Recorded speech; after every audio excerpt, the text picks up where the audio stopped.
Bienvenue les Vino Lovers dans cette nouvelle vidéo. Aujourd'hui on va voir ensemble comment se retrouver parmi tous les verres à vin qui existent. Donc je vais vous montrer les styles de verre les plus répandus et je vais vous expliquer quelles sont les différences entre eux et pour quel type de vin ils sont adaptés. Comme ça après vous saurez reconnaître les différents verres et vous saurez aussi bien les choisir en fonction du vin que vous buvez. Donc on va voir tout ça ensemble, mais juste avant n'hésitez pas à vous abonner à la chaîne si c'est pas déjà fait pour ne pas manquer les prochaines vidéos. C'est parti.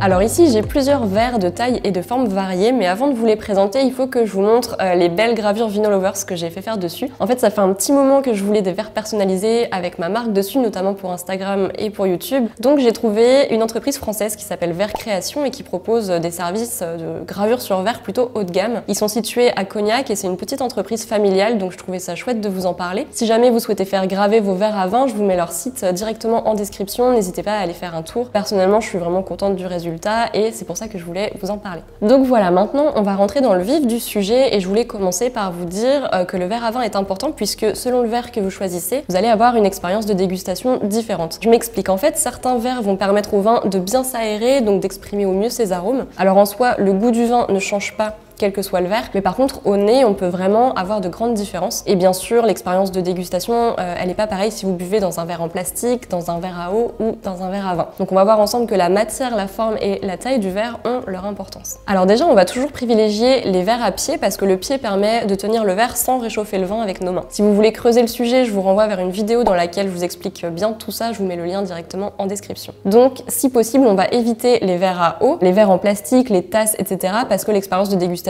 sera beaucoup plus belle avec un verre à vin. Vous pouvez faire l'expérience si vous voulez de servir le même vin dans une tasse, dans un verre à eau et dans un verre à vin. Je pense que vous allez vite voir de quoi je parle en termes de différence d'expérience de dégustation. Alors c'est parti, on va commencer par les verres à vin rouge. En général ils sont plus gros que les verres à vin blanc et en fait c'est pour permettre au vin d'être bien en contact avec l'oxygène puisque ça va lui permettre de libérer un maximum d'arômes. Alors là j'ai un verre universel. En gros si vous ne deviez avoir qu'un seul type de verre à vin chez vous ce serait celui-ci. Donc un verre en forme de tulipe légèrement resserré au niveau du col pour bien concentrer les arômes vers votre nez. Et au niveau de la taille, là c'est assez standard, celui-ci fait 42 centilitres. Alors après il existe plein de formes différentes, le verre peut être plus ou moins arrondi, ça c'est une question de goût. Mais moi j'aime beaucoup cette forme-là, un peu anguleuse mais pas trop non plus. Et petite précision importante, quand vous servez un verre de vin, essayez de le remplir toujours à un tiers. Normalement un verre de vin c'est à peu près 12,5 centilitres, donc avec une bouteille vous servez 6 verres. Et surtout quand vous remplissez le verre à un tiers, vous pouvez le remuer pour l'aérer, comme ça vous sentez encore mieux les arômes.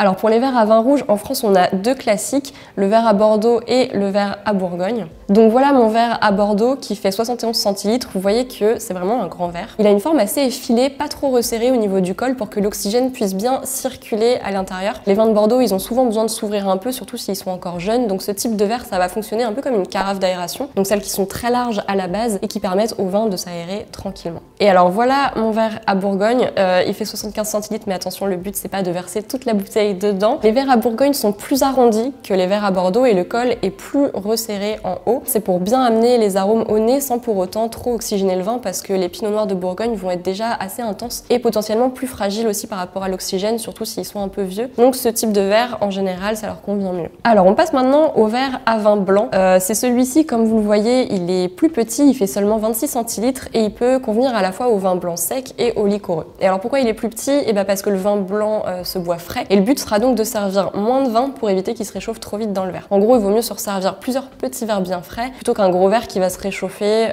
au bout d'un moment. Et ça c'est valable aussi pour les rosés bien sûr puisqu'on les boit frais également. Après que ce soit pour les vins blancs ou pour les rosés, honnêtement le verre universel fait tout aussi bien l'affaire selon moi, donc vous n'êtes pas non plus obligé d'acheter des verres spéciaux. Mais je voulais vous montrer le plus petit pour que vous sachiez qu'en général les petits verres sont pour les vins blancs et les grands verres sont pour les vins rouges. Alors on continue maintenant avec les verres à effervescent, donc pour les champagnes, crémants, prosecco, etc. Pour ces vins-là, on va utiliser des flûtes, soit des flûtes droites, soit des flûtes tulipes avec le col resserré. Alors pour la dégustation, je préfère les flûtes tulipes. Après, niveau design, certains préféreront les flûtes droites parce qu'elles mettent mieux les bulles en valeur, donc c'est très joli. Le seul verre que je vous déconseille si vous dégustez un bon vin effervescent, c'est la coupe parce que vu qu'elle est super large, vous allez avoir du mal à bien sentir les arômes au nez et toutes les bulles vont partir assez vite. Et aussi, personnellement, la coupe, je trouve que ça se renverse un peu trop facilement, mais ça reste mon avis. Et alors, si vous buvez un grand champagne, style champagne millésimé, vous pouvez pouvez carrément le boire dans un verre à vin universel parce qu'il va avoir besoin d'un peu plus de place pour exprimer toute sa complexité. Je sais que ça peut paraître bizarre comme ça, mais il y a plein de pros qui boivent en fait leur champagne dans des verres et pas dans des flûtes pour justement mieux apprécier la dégustation. Personnellement, j'ai déjà testé et pour des grands champagnes, effectivement, je trouve ça vraiment bien. Alors on va passer au dernier type de verre dont je voulais vous parler aujourd'hui, c'est le verre INAO. Là j'en ai pas sous la main, mais je vous affiche une petite photo. Donc l'INAO c'est l'Institut National des Appellations d'Origine et ce verre en fait c'est le verre reconnu par les pros pour les dégustations. Donc c'est un verre assez petit en forme de tulipe qui permet de déguster tout type de vin, du vin rouge au champagne. Alors pour le coup c'est plutôt un outil de travail, c'est pas le verre que vous allez mettre sur la table quand vous recevez vos amis parce que c'est pas vraiment le plus beau, mais je trouvais intéressant de vous en parler pour que vous sachiez reconnaître un verre INAO qui est donc principalement utilisé par les pros lors des dégustations. Alors dernier point que je voulais aborder avec vous, c'est la question des marques. Vous n'êtes pas du tout obligé de choisir des verres de marque, mais si vous voulez une meilleure qualité, logiquement vous allez vous tourner vers des marques professionnelles comme par exemple Riedel, Zalto, Spiglo, Chef et Sommelier, etc. Là moi j'ai des Spiglo de la gamme Authentis parce que j'aime bien leur design et avant j'avais des Royal Glass que j'aimais bien aussi. Mais voilà, avec le temps et avec ma maladresse ils n'ont pas survécu, donc il était temps de refaire mon stock. En tout cas, si vous voulez pas vous encombrer avec plein de verres différents, prenez un verre universel d'environ 40 centilitres, ça sera déjà très bien pour la majorité des vins que vous allez boire. Donc voilà, j'espère que cette vidéo vous a permis d'y voir plus clair dans les différentes formes et tailles de verres à vin qui existent. Si vous avez des questions, n'hésitez pas à les poser en commentaire et pensez à laisser un petit pouce bleu si vous avez aimé cette vidéo. Et dernière chose, si vous voulez apprendre les bases de l'œnologie avec moi, je vous invite à cliquer sur le lien qui s'affiche en haut à droite de la vidéo en ce moment. Ça va vous permettre de vous inscrire à un petit cours gratuit que j'ai fait pour vous et sinon bien sûr vous pouvez vous inscrire directement à mes cours d'œnologie en ligne. Il y a plusieurs thématiques et c'est accessible à tous les niveaux, vous trouverez toutes les infos en description. Voilà, merci d'avoir regardé la vidéo jusqu'au bout et à vendredi prochain, salut!